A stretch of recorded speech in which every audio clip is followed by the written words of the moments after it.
Ladies and gentlemen, welcome to another episode of Let's Taste with the Intrepid Wino. My name is James Scarsbrook. Thank you as always for joining me. Really excited.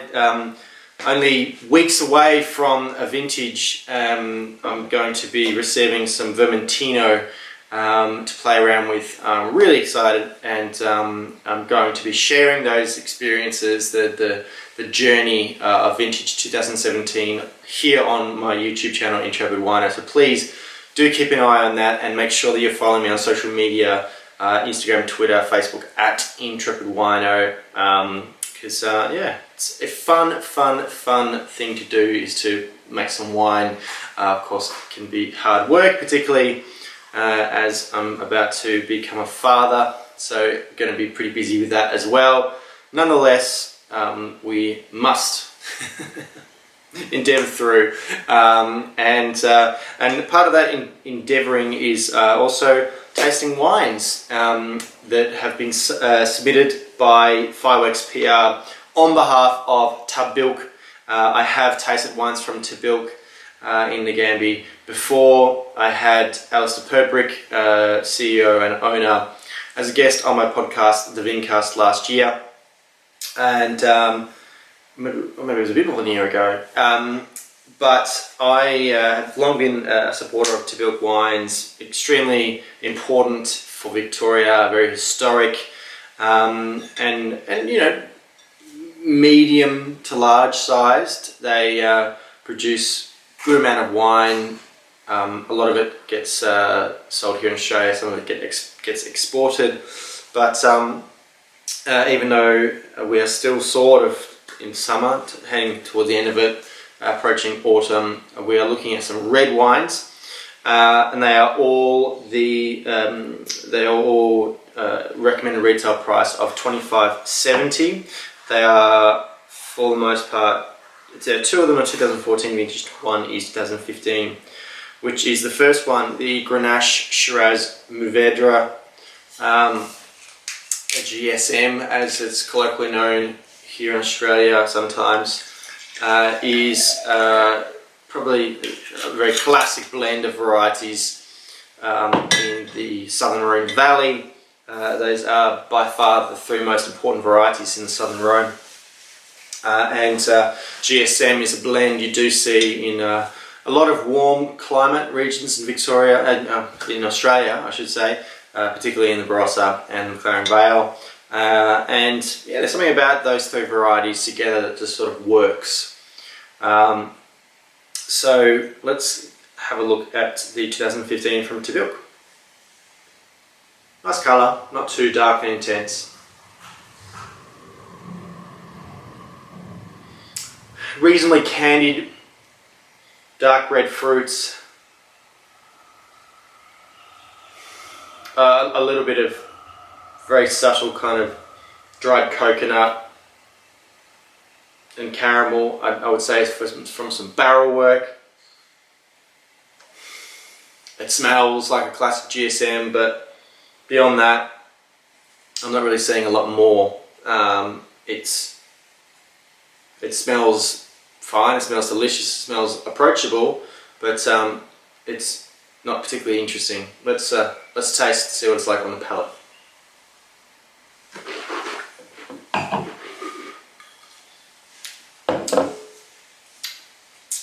Nice and fresh. Good in the mid palate actually. Not a huge amount of carry through. Nice fruit. Just a little bit of fruit sweetness in the palate. The oak is not really coming through on the palate, which is good. It is looking quite clean, but it is kind of, yeah, it's got some sort of candied fruit characters. I would say it's probably mostly from the Grenache. It's 14% alcohol. It's deceptive. You just get that initial impression of alcohol, but then it does sort of dissipate quite quickly. It's very gluggable. It's very smashable wine. Very clean on the palate. I do find it more interesting on the palate than I do on the nose.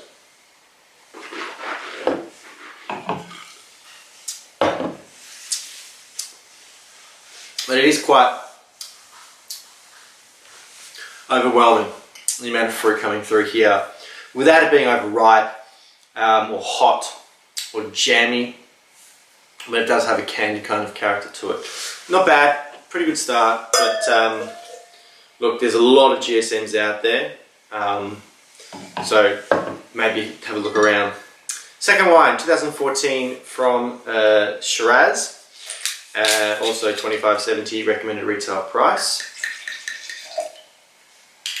Right away I'm seeing there is a bit of darker character here, moving into more sort of purples and a little bit more intensity as well. You can sort of, maybe you can see when I give it a swirl, there is, you know, a nice sort of purpley bubble forming.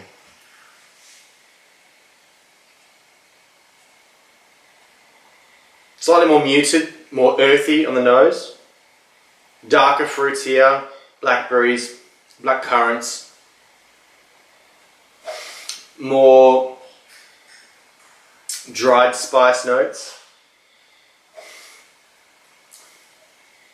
You know, like some kind of curry powder notes. But more subtle. Let's taste.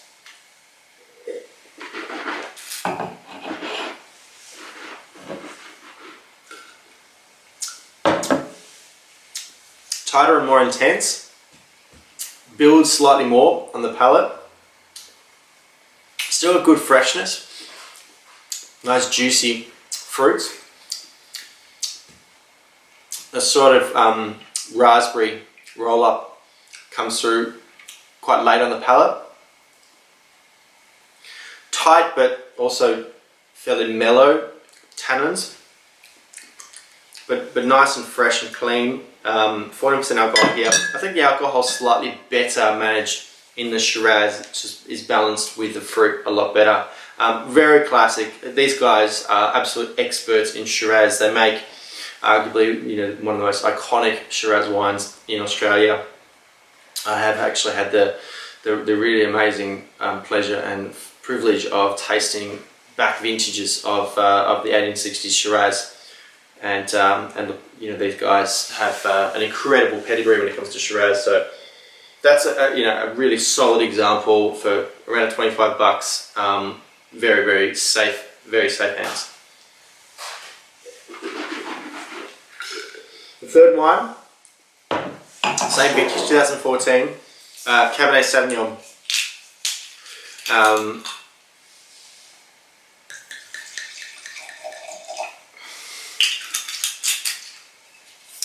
Similar sort of colour to the Shiraz, but probably the most intense of the three.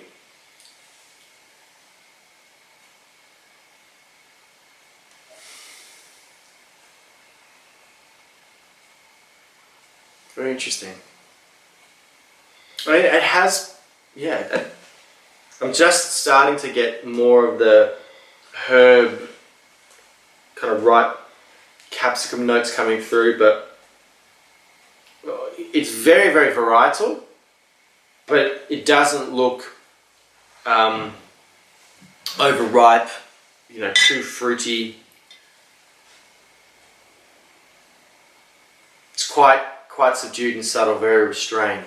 Let's taste.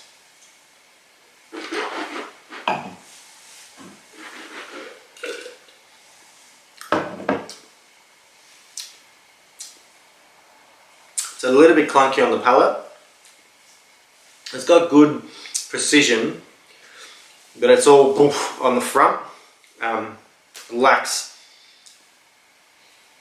focus. It's on the simple side. I like it. Part of the thing I like is that at only 13.5% alcohol, it's certainly not overripe in the least, but it just sort of lacks definition, lacks personality. It's a very solid Cabernet Sauvignon,